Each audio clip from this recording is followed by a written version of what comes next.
Good morning दोस्तों। मंगलवार का दिन है। बोलिए जय श्री राम, जय हनुमान। और जैसा कि आप देख सकते हैं, पुणे में ठंड का मौसम चालू हो चुका है। जैकेट्स निकल गई हैं। आज सुबह का टेम्परेचर 12 डिग्री था। अभी फिर भी सूरज थोड़ा निकल आया है तो ठंड थोड़ी कम हो गई है, पर स्टिल ठंड लगने लगी है। मतलब मुझे लग रहा है कि पिछले साल से थोड़ी सी ज़्यादा ही है। पिछले साल इतनी ठंड नहीं थी पुणे में।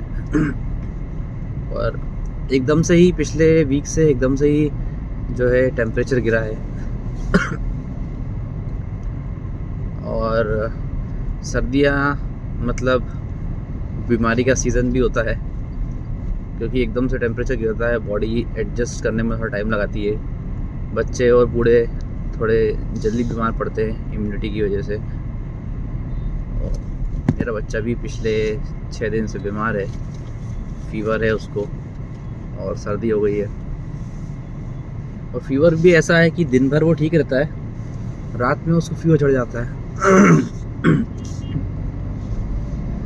और सुबह फीवर रहता है। तो उसके कारण पिछले 6-5 दिनों से वो स्कूल भी नहीं गया है।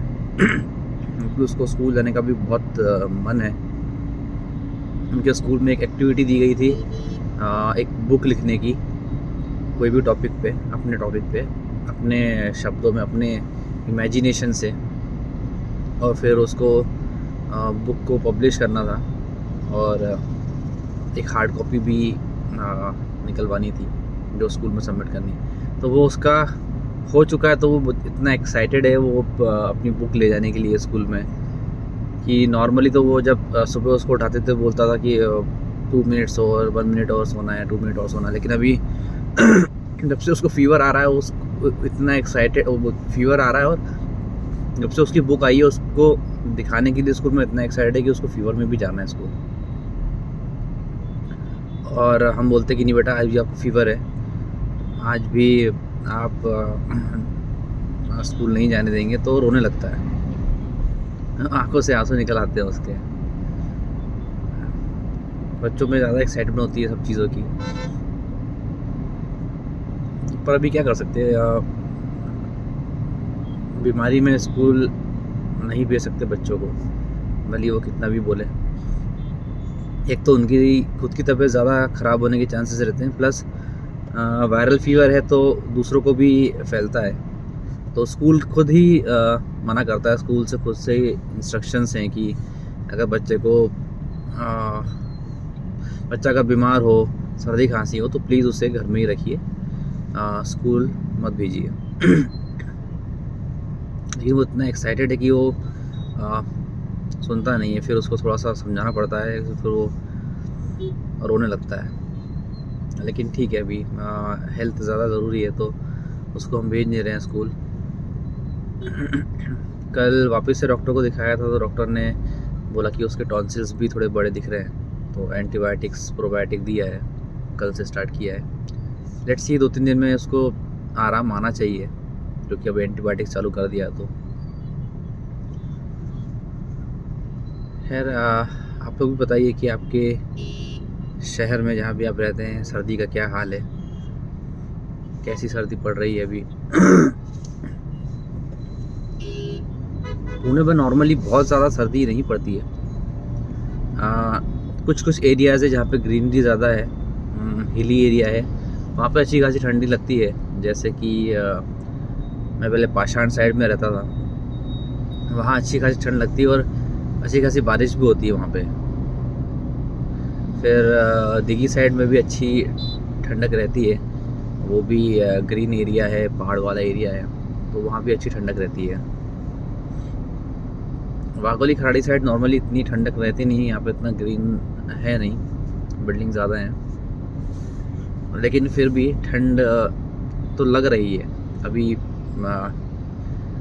जब यहाँ पे इतनी ठंड लग रही है, तो हमारे होम टाउन भोपाल में तो अच्छी खासी ठंड पड़ती है, वहाँ ठंड पड़ना चालू हो गई है अच्छी खासी, सुनने में आ रहा है। दिसंबर एंड में जाने का है भोपाल, तो देखते हैं क्या हालत होती है। ठंड में नींद भी बड़ी मुश्किल से खुलती है। ऐसा लगता है बस रजाई में दुपक के सोते रहो और कोई बस बेड पे ही अगर चाय वाय ला दे और वापस से सो जाओ।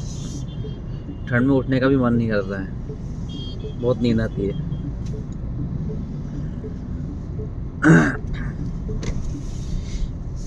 मेरा फ्रेंड देखा मुझे दूसरी गाड़ी में, वो भी ऑफिस जा रहा है, कनाडा होके आया है अभी। हमारा premium fast bowler mister Mandy, देख रहे होंगे आप सामने जो ब्लू रंग की वैगन आ रही है उसमें है वो। बढ़िया बंदा है। तो मुझे भी थोड़ी सी सर्दी हो गई है, हल्की सी खांसी भी है, पर मुझे फीवर नहीं आया अभी तक, ये अच्छी बात है। पर ज़्यादा सर्दी होती है तो भी थोड़ा सर चढ़ने लगता है, तो वो हेडेक हो जाता है कभी कभी थोड़ा थोड़ा, लेकिन ठीक है। दवाई इतना अभी बीमार नहीं पड़ा हूँ मैं। वाइफ सूप बनाती है बहुत ही बढ़िया, तो पी के काफ़ी कुछ ठीक हुआ है गला, सर्दी में भी आराम है। आज नाक बह नहीं रही है, कल नाक बह रही थी थोड़ी सी, आज बेटर है, पर आवाज़ अभी भी थोड़ी सी भारी है।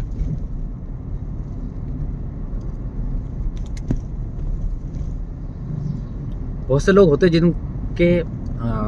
जिनका शरीर ही थोड़ा सा अलग टाइप से डेवलप होता है, कितनी भी ठंडी पड़ जाए उनको ज़्यादा ठंडी लगती नहीं है, पता नहीं क्यों। मेरे भाई का एक फ्रेंड है गीतेश करके, उसको बिल्कुल भी ठंड नहीं लगती है। वो ठंडी में भी हाफ शर्ट टी शर्ट घूमता है वो, और ओढ़ के नहीं सोता है कभी भी ठंडी में, पंखा चला के सोता है। मतलब उसका शारीरिक अंदर से बनावट ही वैसा है कि उसका टेम्परेचर हाई रहता है। ऐसे काफ़ी लोग रहते हैं, काफ़ी बच्चे भी ऐसे होते हैं जो ओढ़ के नहीं सोते, उनको नींद नहीं आती है उसमें, इतनी भी ठंडी हो।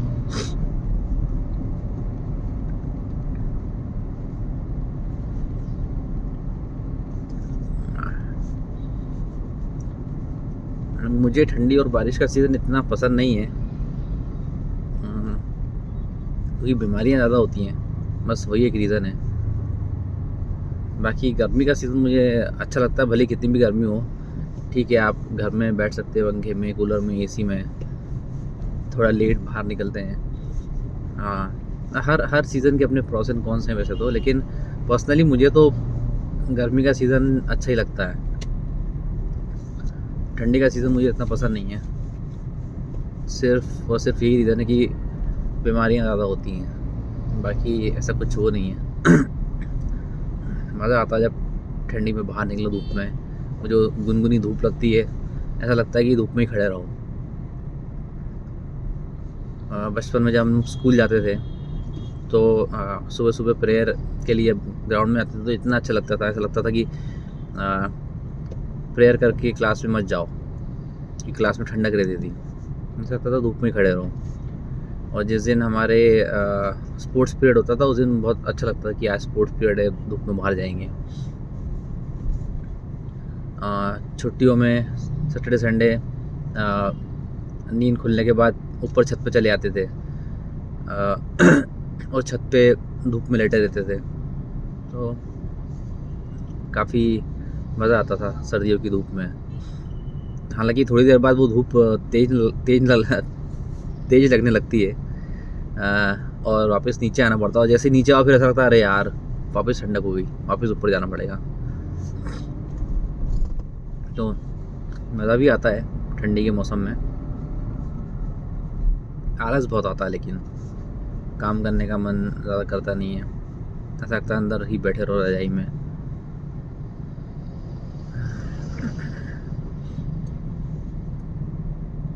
भोपाल, इंदौर में, खासकर एमपी में, मतलब पूरे एमपी में ही सारे सीज़न एक जैसे ही होते हैं। जैसे मतलब वहाँ पे अच्छी गर्मी भी पड़ती है, अच्छी ठंडी भी पड़ती है, और अच्छी बारिश भी होती है। तो वहाँ पे सारे जो सीज़न्स हैं मॉडरेट होते हैं, मतलब सही होते हैं। यहाँ पे पुणे में गर्मी बहुत होती है। पहले जब मैं 2007 में यहाँ पे आया था, 2007-2008 में जब मैं पुणे में आया था, तब यहाँ का टेम्परेचर बहुत ही अच्छा था, बहुत ही सुहाना था। मतलब one of the best temperatures मैंने जहाँ जितनी भी सिटी में मैं गया हूँ उनमें से सबसे अच्छा क्लाइमेट पुणे का था, कह सकते हैं। लेकिन जैसे जैसे अभी शहर बढ़ता गया है, बिल्डिंग्स होती गई हैं, टेम्परेचर क्लाइमेट में भी चेंज आया है। जिससे भी आप पूछेंगे, जो भी पुणे में रहता है, काफ़ी सालों से रहा है या पुणे में जो पैदा हुआ है, सब यही कहेंगे कि पुणे का climate one of the best climate था इंडिया में रहने के लिए। लेकिन अब जैसा कि मैंने बोला है, लोग बड़े हैं, बिल्डिंग्स काफ़ी हो गई हैं, सोसाइटीज़ बनी हैं नई, तो क्लाइमेट भी चेंज हुआ है, क्लाइमेट पे भी असर आया है।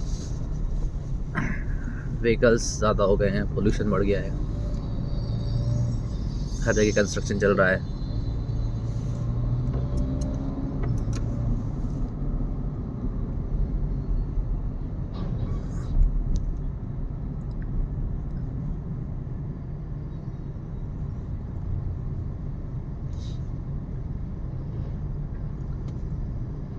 आप लोग को कौन सा वेदर ज़्यादा पसंद है, गर्मियों का, बारिश का या ठंड का? ज़रूर बताइए, अपने एक्सपीरियंसेस शेयर कीजिए, आपके बचपन के एक्सपीरियंसेस शेयर कीजिए, अभी जहाँ आप रहते हैं वहाँ के एक्सपीरियंसेस शेयर कीजिए।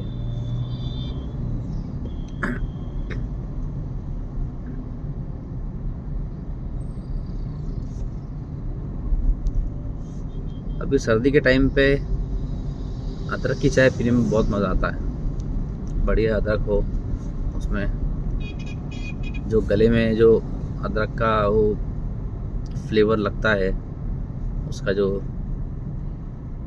तीखापन रहता है एक अदरक का, उसके रस का, बहुत मज़ा आता है। अभी जब हम चाय बनाते हैं घर पे, तो उसमें अदरक और 2-3 काली मिर्ची, लौंग और थोड़े से तुलसी के पत्ते, मतलब एक मेडिसिनल चाय बनती है हमारे घर में अभी, क्योंकि गला ख़राब है, बीमार टाइप के हैं, तो बहुत ही टेस्ट में भी बहुत ही अमेजिंग रहती है और फ़ायदा भी बहुत करती है। इतनी सारी चीज़ें उसमें डली रहती है।